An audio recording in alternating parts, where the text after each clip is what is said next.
Bismillahirrahmanirrahim. Assalamualaikum warahmatullahi wabarakatuh. Alhamdulillah. Alhamdulillahillazi hadana lihadza wa ma kunna linahtadiya laula an hadana Allah. Asyhadu an la ilaha illallah wahdah la syarika lah wa anna Muhammadan abduhu wa rasuluh. Allahumma salli wa sallim wa an'im wa barik ala sayyidina wa habibina Muhammad wa ala alihi wa ashabihi wa man tabi'ahum bi ihsan ila yaumiddin wa man walahum wa man nasarahum. Amin amin ya rabbal alamin. Alhamdulillah. Pada pagi ini kita bertemu lagi dalam pengajian waktu pagi, sementara kita berada di rumah dengan keluarga kita masing-masing. Alhamdulillah, dan syukur kepada ibu bapa yang menyambut kepulangan anak mereka daripada di yang tertahan ya, di semasa PKP ni, dan dibenarkan pulang semalam dan berada dah di rumah. Alhamdulillah. Begitu juga anak-anak, bersyukurlah kepada Allah kerana diberikan ruang masa dan waktu untuk bersama dengan ibu bapa masing-masing di rumah setelah berada di dalam karantin, sama ada di hotel, di pusat pengajian atau di mana juga. Begitulah ya, kita merasakan kesunyiannya, tidak dapat bergerak, tidak dapat bercakap dengan orang lain, duduk sendiri. Itulah tuan-tuan ya, kalau kita boleh gambarkan keadaan kita di dalam alam barzakh, itulah dikatakan kesunyian, sunyi yang tiada bertepinya. Namun bagi orang yang beramal soleh, yang menemankan mereka itu adalah amal-amal kebaikan, amal-amal soleh yang didatangkan di dalam bentuk-bentuk yang berupa makhluk, sehingga dia boleh berkomunikasi dan berbicara. Datang orang yang digambarkan seperti wajah yang indah elok, inikah, siapakah engkau? Akulah bacaan Quran, akulah sedekah, akulah orang yang, akulah amal yang telah engkau buat itu dan ini, tuan-tuan kan. Itu di alam barzakh. Jadi kalau kita boleh mengambil iktibar daripada apa yang berlaku di atas bumi ni, di atas muka bumi ni, dia mendekatkan kita kepada Allah Subhanahu wa taala. Harapannya begitulah. Dan saudara-saudara muslimin dan muslimat juga yang mendengar FB ni, kita dan mengamalkan sunnah-sunnah Rasulullah sallallahu alaihi wasallam yang dikumpulkan oleh para asatizah kita, tuan-tuan guru, lebih daripada 70 sunnah harian. Kan, apa 70? Banyak sangat ke sunnah harian itu? Sebetulnya tidak banyak pun kalau kita tengok kepada amalan kita sehari-harian, yang kalau kita buat menunjukkan kita ini faham, berilmu tentang sesuatu itu, bermakna kita mendapat pahala secara langsung, secara tidak langsung. Sunnah Rasulullah, bangun tidur, baca doa, masuk tandas baca doa, keluar tandas baca doa, nak makan baca doa, nak minum baca doa, kemudian nak pakai baju baca doa, nak buka baju baca doa. Itu lebih 70 sunnah harian, lebih daripada 70. Kita boleh beramal dan menunjukkan kita cinta kepada Rasulullah sallallahu alaihi wasallam. Sebanyak mana kita beramal, kalau katakan 70 tu kita beramal 60 perkara yang tanpa kita sedar. Tapi nak kena belajar dululah, sebab itu pentingnya ilmu ni. Sebab itu kita menggesa supaya belajar, sertakan ilmu tak diterima kan. La yuqbalul amalu min dunil ilmi. Tidak diterima amalan tanpa ilmu. Kena tahu solat sebelum solat, kena tahu puasa sebelum puasa. Itu namanya ilmu.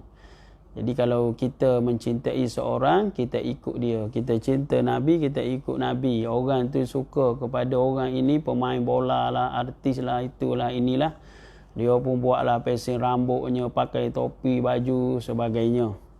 Kalau cinta kepada orang ini, dia pun belilah produk ustaz ni, ustazah ni, padahal produknya boleh bagi dia. Tapi cinta kepada orang tu, dia jual harga RM300 pun beli. Nak tunjukkan cinta dan juga apa yang kita buat. Tapi Kalau kita cinta kepada Rasul, apa yang kita buat ialah mengamalkan sunnah Rasulullah sallallahu alaihi wasallam, sunnah harian yang kecil-kecil kan, yang kita dah sentuh daripada awal lagi.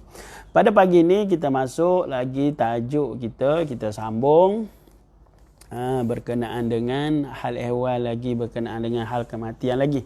Tetapi berkenaan dengan umat terdahulu dan juga boleh kita ambil iktibar umat yang sekarang ini. Tajuknya di bawah bab 165, menangis dan takut ketika melintasi kuburan atau tempat orang zalim yang diazab. Merasakan perlu kepada Allah dan berhati-hati agar tidak lalai. Hadis ke-962. Mari kita dengar sebagai pertambahan ilmu pada pagi ini, pada hari ini. Lebih baik daripada semalam. Saudara-saudara sidang pendengar, penonton FB Live yang budiman, yang dirahmati Allah sekalian, yang rajin, mudah-mudahan kita berada di dalam ketaatan kepada Allah. An Ibnu Umar radhiyallahu anhuma, daripada Sayyidina Abdullah bin Umar radhiyallahu anhuma, anna Rasulullah sallallahu alaihi wasallam, iaitu bahawa Rasulullah sallallahu alaihi wasallam qala li ashabihi, Nabi bersabda kepada para sahabatnya, iaitu yakni lamma wasalu al-hijra. Al-hijra penerangannya ialah diyar Samud, iaitu penerangannya Rasulullah bersabda ketika mana? Tak itu ketika sampai di satu kawasan namanya al-hijra. Hijrah ni penerangannya adalah kaum Samud, iaitu kaum yang telah dimusnahkan oleh Allah Subhanahu wa taala. Nabi mereka ialah Nabi Saleh, nabi yang diutuskan kepada mereka, kaum yang degil, yang hidup mencarikan urusan dunia sahaja, tidak dengar kekayaan, bekerja dulu, samalah seperti orang jahat pada zaman kita ni. Macam-macam bentuk kejahatan. Zaman kita ni lagi jahat, lagi teruk, lagi jahat. Tetapi oleh kerana umat Nabi Muhammad tidak diazab dulu di dunia ni, cuma azab mereka bersifat maknawi, degil, hati mereka keras, malas beribadah, enggan beribadah. Itu bentuk azab umat Nabi Muhammad sallallahu alaihi wasallam. Kalau umat dulu terus dimusnahkan, sebagaimana umat Nabi Saleh ni. Nama tempat itu adalah Al-Hijr, diyar Samud. Kat mana? Dia berada di utara Arab Saudi. Sekarang ni negara berada di Arab Saudi ataupun bersempadan dengan Jordan. Tu ramai juga orang pergi. Tapi kita tengok hadis ini dulu sebelum kita kata apa berkenaan dengan orang sekarang yang pergi ke situ tu. Iaitu sampai di satu kawasan namanya Al-Hijr, yang disebut di dalam Quran. Janganlah kamu masuk kepada mereka yang telah diazabkan itu, mu'azzabin. Mereka yang telah menerima azab, iaitu kaum Samud, telah diazabkan oleh Allah Subhanahu wa taala dengan didatangkan suara pekikan, suara yang kuat sehingga suara itu mematikan mereka. Suara pun boleh mati, boleh mati suara pun kalau kuat sangat. Macam ketakutan, bunyi yang menakutkan yang datang, kalau bunyi halilintar semuanya macam mana kalau kuat. Sebab itu jangan bercakap kuat sangat kan. Jangan suka membebel, jangan suka berletih kat rumah. Kalau marah pun lebih baik diam, lebih baik senyap daripada banyak membebel, banyak berletir. Takut mati pula ahli keluarga kita. Tiba-tiba suami kita mati. Sebab apa? Isteri kuat membebel. Isteri mati kerana apa? Suami kuat membebel. Bebel yang kuat. Boleh mati ke? Kalau tengok kepada apa yang berlaku pada kaum Samud ini, mereka itu mati dengan sebab suara. Iaitu Allah datangkan azab suara yang keras, sehingga dan juga terjadinya gempa bumi kepada mereka. Suara keras jadi gempa bumi. Mereka mati di dalam rumah-rumah mereka disebabkan kedegilan dan juga mereka melawan Nabi mereka.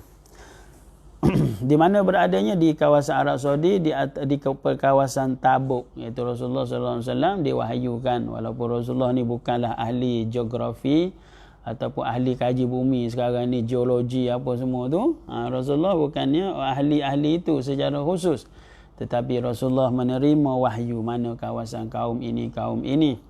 Bila tiba kawasan Samud, masih ada lagi sehingga sekarang. Takunu bakin, kecuali keadaan menangis, bersedih, iaitu kamu masuk suka-suka, jangan masuk. Masuk dalam keadaan bakin, bersedih apa yang telah menimpa kepada kaum ini. Ambil intibar. Sebab itu sebahagian ulama kata, ni kita nak sebut tentang hukum ni, ada yang berkata haram. Ulama-ulama dalam mazhab Imam Ahmad, haram pergi ke tempat-tempat ini. Apatah lagi pergi dalam keadaan seronok, berpesta kat situ, berseronok kat situ, sedangkan kaum itu adalah tempatnya yang diazabkan oleh Allah, tempat tersebut. Wa illam takunu baki, kalau kamu tidak boleh masuk dalam keadaan menangis, fala tadkhulu alaihim, maka ada larangan di sini, maka janganlah kamu masuk kepada mereka, paling kurang pun makruh. Paling kurang pun dari segi hukum, kan ada yang ulama berkata bahawasanya harus masuk, tetapi dengan niat untuk mengambil iktibar, hatinya menangis. Inilah kaum yang engkar degil kepada perintah Allah, dan apakah kesudahan mereka. Kita engkar degil, lebih teruk, lebih dahsyat kadang-kadang kalau kita tengok perbuatan-perbuatan umat akhir zaman ini. Dia mengumpulkan seluruh kejahatan terdahulu, kan apa tak ada. Umat Nabi Lut alaihi salam, umat Nabi Lut, umat LGBT, sekarang ada. Umat kaum Nabi Soleh, umat yang degil, yang tidak mahu beribadah, yang menipu di dalam jualan, yang tamak kepada kehidupan dunia, tak ada sekarang, ada.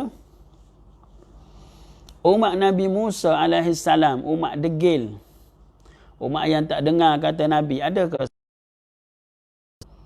Umat Nabi Ibrahim, perangai umat Nabi Ibrahim alaihi salam yang menentang apa yang dibawa oleh Nabi Ibrahim, ada.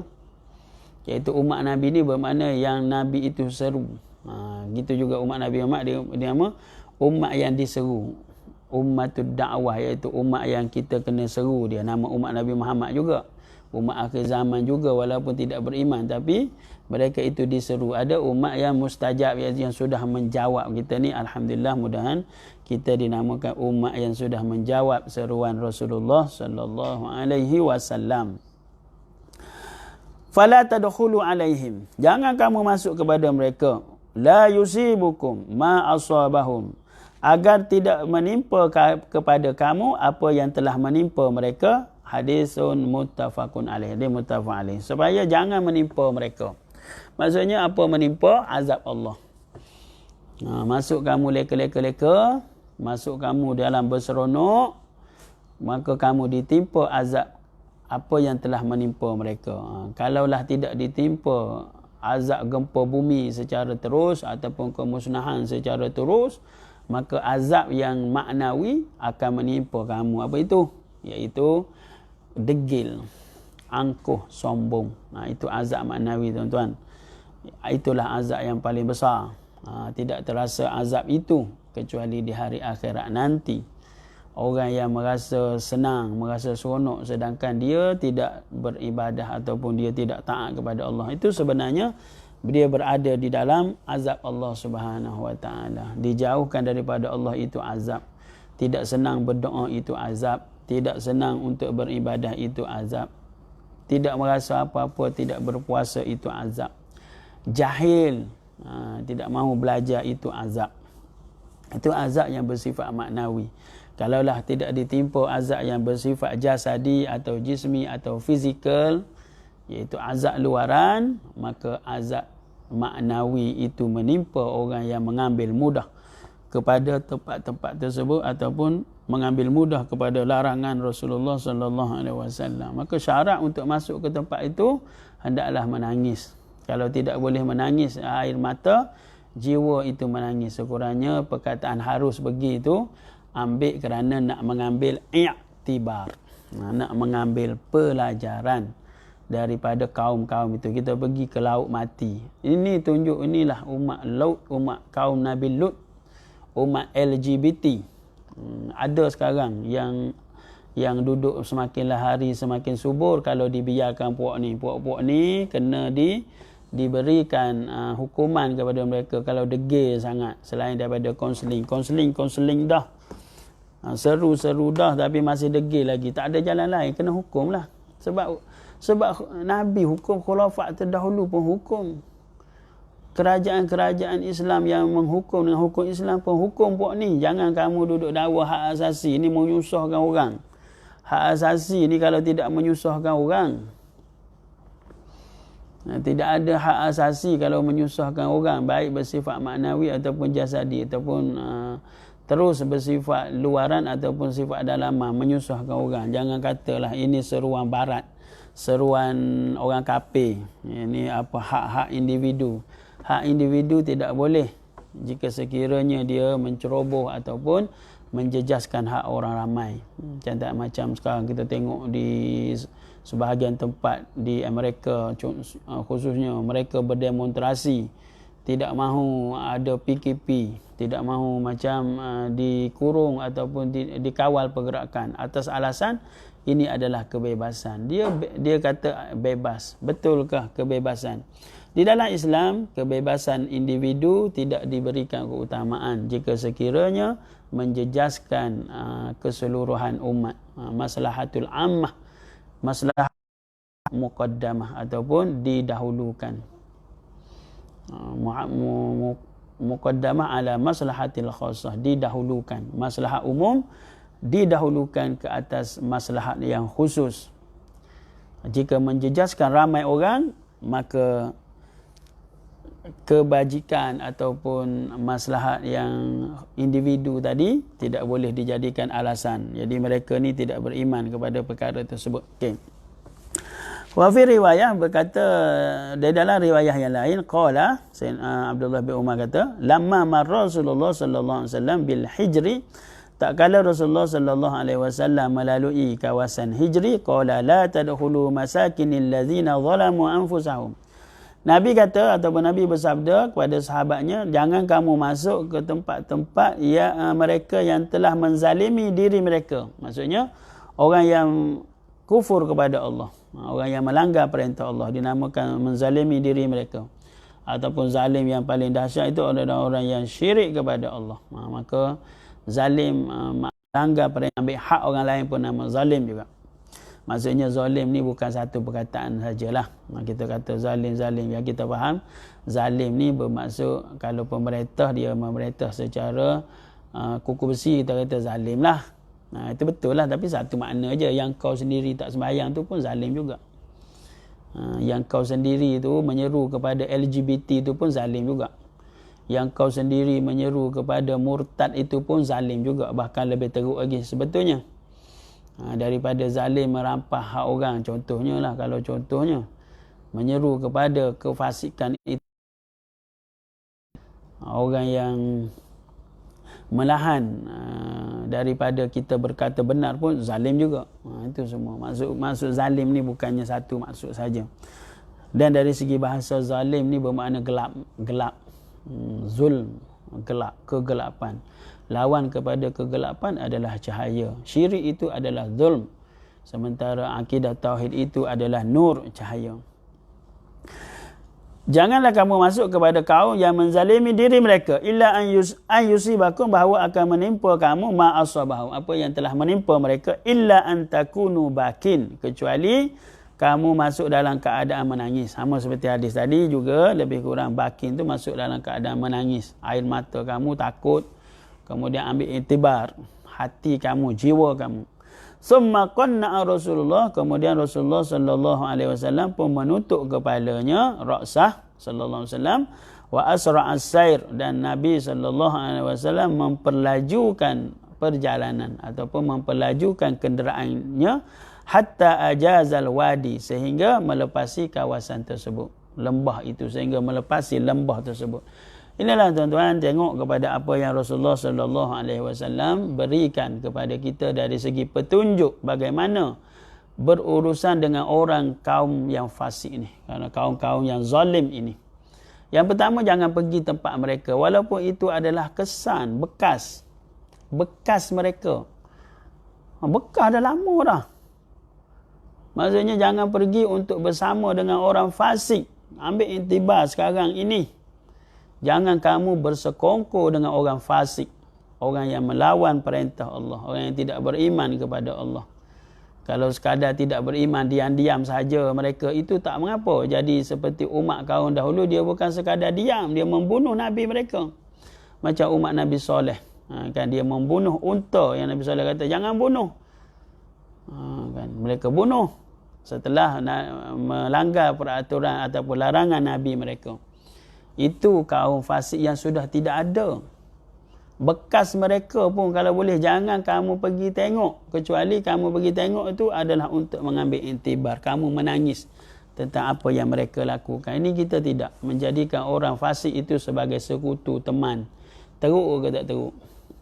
Orang yang mengamalkan LGBT, mengamalkan umat kaum Nabi Lut, dijadikan teman, dijadikan kecintaan. Teruk ke tak teruk? Fikirlah sendiri, ambillah iktibar di bulan Ramadan ni. Jangan baca Quran sahaja. Baca Quran itu tadarus, ambil maknanya, baca maksudnya, baca tafsirnya, tengok, dengar. Jangan sekadar syok nak khatam sahaja. Quran itu bukan pada khatamnya, tetapi pada iktibarnya. Kalau sekadar khatam sahaja, maka khatam mendapat pahala bacaan, tetapi iktibarnya tidak ada. Pahala bacaan tu tetap saya kata ada tuan-tuan, ya, bacaan tu. Tetapi iktibarnya tu tak pernah ada kepada kita. Kita baca surah Alhaakumut Takasur hatta zur, sedak kita Alhaakumut Takasur, berlagu bukan main, geleng kepala lagi. Gini sengit-sengit lagi, Alhaakum sengit lagi. Tahu ke maksudnya? Lalai. Alhaakum tu kamu lalai. Banyak kamu, banyak apa? Tidur, banyak apa? Banyak harta, banyak apa? Banyak kerja, banyak apa? Banyak masak, banyak apa? Banyak jahit, banyak apa? Macam-macam banyaknya. Tapi lalai. Tentang ibadah, mana ada? Tak ada. Alhaakumut takasur hatta zurtumul maqabir. Sehinggalah kamu dibawa ke kubur. Alhamdulillah, tuan-tuan, mati dalam keadaan alhaakum, kamu lalai. Tidak mati dalam keadaan husnul khatimah. Mati dalam mengingati Allah. Baca semalam di Facebook, seorang ulama Quran di Turki mati tengah-tengah duduk baca Quran. Mukanya terzungkup di atas Al-Quran. Umurnya dah 90 lebih ke. Maknanya dia mengabdikan dirinya kepada mengajar Al-Quran. Khairnya itu sebaik-baik. Apa pun pekerjaan kita tak kisahlah tuan-tuan. Jangan kita kata perlu jadi ulama Quran ataupun ustaz belaka. Tidak maksud begitu tuan-tuan, ya. Siapa pun boleh duduk dalam keadaan tadi, sama ada belajar atau mengajar. Khairukum man ta'allama. Ta'allama ni belajar. Baru nak belajar, tak apalah, baru iqra' satu, tak apalah. Wa 'allamah, dan mengajar. Sebaik-baik kamu. Jadi wallahu alam, iktibar hadis pada pagi ini. Kemudian kita nak sambung tentang ahlan Ramadan kita ni. Masa kita berada pada hari yang ke-9 hari ini. Syukur, alhamdulillah, ya, hari Sabtu 9 Ramadan. Semalam kita bagi tahu tentang, kita baca daripada kitab apa dia ni, Al-Fiqhul Manhaji, tentang adab puasa. Tuan-tuan, ya, saudara-saudara, sahabat-sahabat, rakan-rakan. Yang ketiga, adab yang ketiga, bersahur. Yang kedua, bersahur. Yang pertama, iaitu menyegerakan berbuka. Yang kedua, bersahur. Yang ketiga, melewatkan sahur. Bukan sekadar bersahur, tetapi melewatkan bersahur. Ini dilakukan dengan berhenti makan dan minum ketika fajar hampir dekat. Maknanya lewat sangat dah bersahur tu. Dekat dah nak masuk waktu subuh. Itu baru namanya lewat bersahur. Bukan lewat bersahur ini pukul 3. Itu awal lagi. Kalau di dalam waktu di negara kita ni, pukul 3 tu awal. Sebab masuk subuhnya dekat pukul 6. Ada negara-negara masuk subuhnya pukul 4. Mungkin boleh dah kita katakan lewat, sebab sesuai dengan waktu subuh negara dia. Orang yang duduk di negara-negara sejuk waktu subuhnya masuk awal. Orang yang duduk di negara macam kita ni, dia sederhana, mu'tadil. 12 jam, 12 jam. Malam 12 jam, siang 12 jam. Kita alhamdulillah syukur banyak orang yang duduk di negara-negara yang ada musim-musim sejuk panas, musim luruh, musim bunga, dia akan mengalami masa berpuasa bergilir-gilir. Satu masa siangnya panjang, satu masa siangnya pendek, malamnya panjang. Jadi secara mu'tadil, iaitu secara adil. Bukan mu'tadil, mu'tadil ni sederhana macam kita ni. Jadi kita tak boleh klaim kita ni dahaga sangat, lapar sangat. Tak, sebab kita alhamdulillah syukur sederhana. Di negara-negara yang cuaca panas, maka siangnya panjang. Mereka akan berpuasa 18 jam, 16 jam. Kita berpuasa 12 jam pun dah kita macam-macam dah, ragam-ragamnya. Kalau tengok air kelapa tu bukan setakat airnya nak minum, dengan biji-biji kelapa sekali nak telan. Baru 12 jam. Kan? Baru berapa jam? 12 jam. Kalau tengok mi goreng tu bukan mi saja nak makan, dengan mangkuk-mangkuk sekali. Baru 12 jam. Agak-agak kalau 18 jam, 20 jam macam manalah. 18 jam. Ui, panjang. Ya, dia setengah-setengah tempat tu. Panjang. Jadi kita faham dalam hadis Nabi sallallahu alaihi wasallam yang diriwayatkan daripada Imam Ahmad dalam musnadnya, la tazalu ummati bi khairin. Senantiasa umatku berada di dalam kebaikan, ma'ajjalul iftar. Mereka itu menyegerakan berbuka. Semalam dah sebut. Masuk waktu je berbuka segera. Ini tak rusing kita. Kebanyakan memang macam ni. Bahkan segera sangat. Duduk je mengadap. Setengah jam tu dah duduk mengadap hidangan dah tempat kita ni. Apatah lagi kalau pergi buka di restoran-restoran, di kedai-kedai makan. Trend Islam di bulan Ramadan. Dan Ramadan adalah supaya tidak membazir makanan, tetapi berlaku sebaliknya. Kan tak tahulah tuan-tuan. Fikirlah sendiri orang yang hidup macam ni, bazir sahaja. Di rumah pun, dalam PKP ni pun boleh lagi membazir makanan. Tak tahulah nak kata apa. Kepada orang yang dia tidak bersyukur di atas nikmat Allah ni. Masak sikit-sikit dah lah, sekadar cukup untuk makan satu keluarga. Janganlah masak mengikut nafsu semuanya. Nak makan, ahli keluarganya ada 5 orang, kemudian dia masak cokodok untuk 5 orang, dia masak mi untuk 5 orang, dia masak jagung untuk 5 orang, dia masak bubur untuk 5 orang. Kalau makan bubur saja tak apa, mi cokodok. Sebab itu berlaku pembaziran. Sebab otak dia tu tidak boleh balance. Dia tak belajar orang yang kerja ni. Apa dia yang buat syarikat buffet. Pergi belajar makanan sayur. Dia tak kira macam tu. Sebab sayur tu akan dimakan sikit. Kuih akan dimakan sikit. Yang akan dimakan utama ni ayam. Maka ini. Yang lain tu sikit-sikit. Macam itulah cara untuk elak membazir. Macam pakar masakan pula hari ni. Bukan tuan-tuan ya, nak sebut tentang pembaziran. Kita duduk baca tu. Tahun ini penjimatan setiap hari sehingga pembaziran orang Malaysia ini boleh dimakan oleh berpuluh ribu orang lagi. Di tempat lain tuan-tuan, di Syria kita baca tak ada makanan, di Palestin tak ada makanan, di negara ini tak ada makanan, di Yaman tak ada makanan. Sedangkan kita masih dalam keadaan membazir. Apakah yang kita lakukan? Fa bi ayyi ala'i rabbikuma tukazziban. Nikmat manakah lagi yang kamu dustakan? Duduk di dalam nikmat, tolonglah ya, sama-sama ibu-ibu yang mendengar, terutama sekali yang duduk bahagian dapur, begitu juga tak dinafikan bapa, anak. Janganlah kita membazir apa juga makanan, berpada-padalah. Ya, kita ingat kepada orang yang kelaparan di negara-negara umat Islam, saudara-saudara kita. Kalau kita tak boleh nak hantar makanan, janganlah kita bazirkan makanan, tuan-tuan. Tak boleh kita nak hantar kepada mereka, tapi cara bersyukur kita tu pula kita kena tunjukkan. Senantiasa umatku berada dalam kebaikan selama mana mereka menyegerakan berbuka, wa akharus suhur, dan mereka melewatkan bersahur. Imam Bukhari meriwayatkan di dalam suatu hadis yang daripada Sayyidina Anas bin Malik radhiyallahu anhu, Nabi sallallahu alaihi wasallam dan Zaid bin Sabit bersahur. Apabila keduanya selesai bersahur, maka Nabi SAW bangun mendirikan solat. Kami bertanya kepada Sayyidina Anas, berapa lamakah masa antara kamu berdua selesai bersahur dan mendirikan sembahyang? Jawabnya sekadar 50 ayat yang dibacakan oleh orang lelaki. Maksudnya bukanlah sampai tergesa-gesa sangat. Iaitu sampailah dengar azan, masih lagi makanan ada dalam mulut. Maksudnya ada masa bertenang. Sebab itu sebahagian daripada mazhab fiqh dia sebut ada masa imsak, ya, ada masa untuk kita menahan daripada makan dah.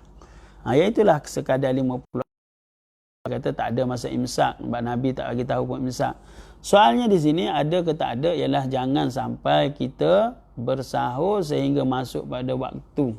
Maknanya ada masa bertenang. Namun jika sekiranya kita terlewat bangun, kita masih lagi boleh makan sehingga benar-benar masuk waktu subuh, tetapi dengan berhati-hati, takut-takut masih ada makanan di dalam mulut. Maka mengikut mazhab Imam Syafi'i kita yang kita sebut daripada awal hari itu, kalau ada makanan dalam mulut selepas daripada azan dah masuk waktu, maka dikiralah batallah puasanya. Yang keempat, meninggalkan kata-kata yang mesti dijauhi. Kata-kata yang mesti dijauhi seperti mencela, menipu, mengumpat, menghasut. Kan? Kata-kata ni sekarang bukan hanya yang juga berbentuk ni keyboard orang kata, keyboard warrior. Tak payah warrior sangatlah puasa-puasa ni. Jaga-jaga sikit. Kan, memfitnah sekarang, mengata sekarang, mengumpat sekarang, dia dosanya lebih besar daripada dulu kerana dia akan tersebar dengan cepat kepada puluhan, ratusan, ribuan, bahkan mungkin jutaan manusia yang membaca celaan-celaan, umpatan-umpatan, kejian-kejian. Maka dia akan menghabiskan pahala puasa kita.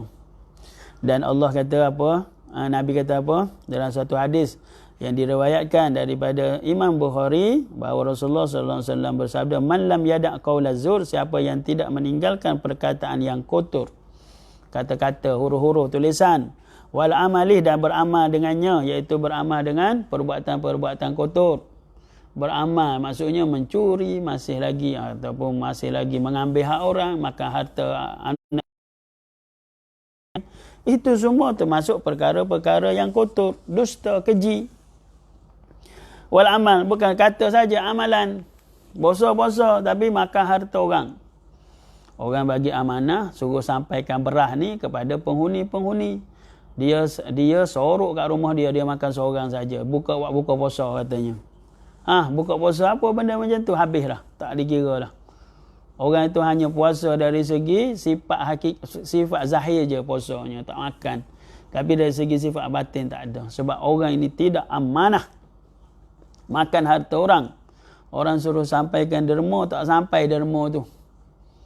Macam-macam NGO ni lah, pungut derma tu semua rupa-rupanya dikelepek untuk dia. Jadi ini amanah. Orang ini besar dosa dia. Orang percaya kepada dia, kemudian dia kelepek apa yang orang bagi pada dia. Besarlah dosanya. Orang yang percaya kepada kejujuran dia dan dia khianati kepercayaan orang. Termasuk dalam kumpulan dosa besar. Ustaz-ustaz penceramah tentang perkara ini. Kan? Orang kan, ustaz takkanlah nipu. Tapi dia rupanya dia menipu. Saya tak kata semua orang, tuan-tuan. Maksud saya bukan kalau tak adalah orang yang ditangkap kerana menyeleweng derma, menyeleweng itu dan ini. Adalah tu. Menunjukkan orang yang tamak ni bukannya zaman dulu je, zaman korun je. Tamak ni. Zaman sekarang pun ada. Kita nak sampai sifat zuhud yang paling minimal pun payah. Apa zuhud yang paling minimal? Ambil hanya hak kita ataupun yang halal sahaja. Itu pun dah payah lah. Tapi nak tunjuk zuhud dengan pakaian buruk apa semua, itu bukan zuhud, itu zuhud jadian nama dia. Kalau serigala dia panggil serigala jadian, bukan serigala sebenar, ia serigala jadian. Bukan zuhud sebenar pun. Zuhud tu bukan pada pakaian. Walaupun dia pakai pakaian baru, tapi pakaian itu smart, kemudian dia bersih, nampak kemas, tapi hak dia, harta dia, yang bukan daripada harta orang lain. naik kereta hebat, naik motor hebat, naik tapi harta dia tak ada masalah.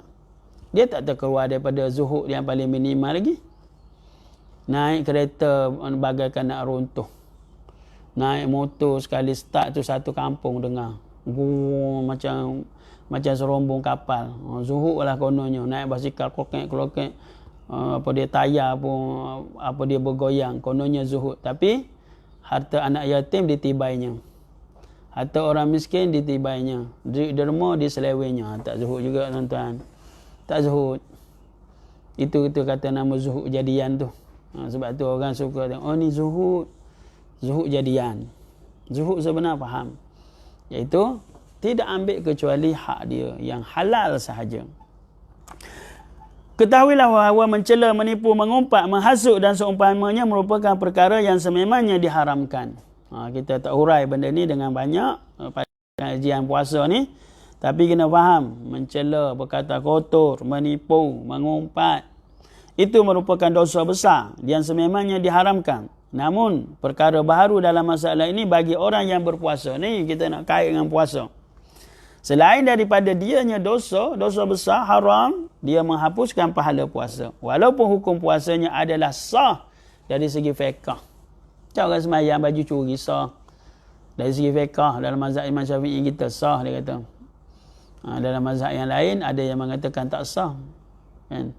Kalau bernipu tak sah. Kalau pakai baju curi, semayang dia tak sah. Itu dalam mazhab lain. Tapi kita sebut dalam mazhab fiqh kita sah solatnya, sah puasanya, tetapi dikira tidak mendapat pahala. Dikira hanya melaksanakan kewajipan, tapi tak ada pahala, lelah sahaja. Allah tidak berhajat untuk dia meninggalkan puasanya. Falaisa lillahi hajatun, Allah tidak berhajat supaya dia meninggalkan an yada'tama, makanannya, wa syarabah, dan minumnya. Maksudnya puasanya tu tidak berguna, tidak bernilai dari segi hakikat pahala puasanya.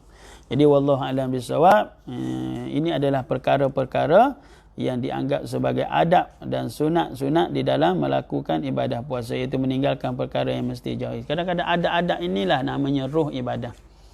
Walaupun dia tidak wajib. Ibadah itu dari segi fiqh mudah, tetapi ruh ibadah itu khusyuk, buat sehabis baik, menjaga adab, itulah ruh ibadahnya. Itulah yang dinamakan sebenar-benar puasanya dari segi hakikat. Ni wallahu a'lam bisawab. Insya-Allah minggu besok masa kita diberikan oleh Allah, mudah-mudahan tuan-tuan pun begitu juga, dapat kita sambung lagi pengajian kita sehari satu hadis kita faham daripada hadis Rasulullah, dan sedikit ulang kaji tentang puasa. Dan saya tahu tuan-tuan, bab-bab ini bukanlah asing kepada kita semua, dan bagi tazkirah kepada kita. Wallahu a'lam. Jumpa lagi. Minta maaf di atas silap dan salah. Subhanakallahumma bihamdik, asyhadu an la ilaha illa anta, astaghfiruka wa atubu ilaik. Wal 'asri innal insana lafi khusr illa allazina amanu wa 'amilus shalihat wa tawassaw bil haqqi wa tawassaw bis sabr. Aqulu qawli hadza wa astaghfirullahal azim li wa lakum. Wassalamu alaikum warahmatullahi wabarakatuh.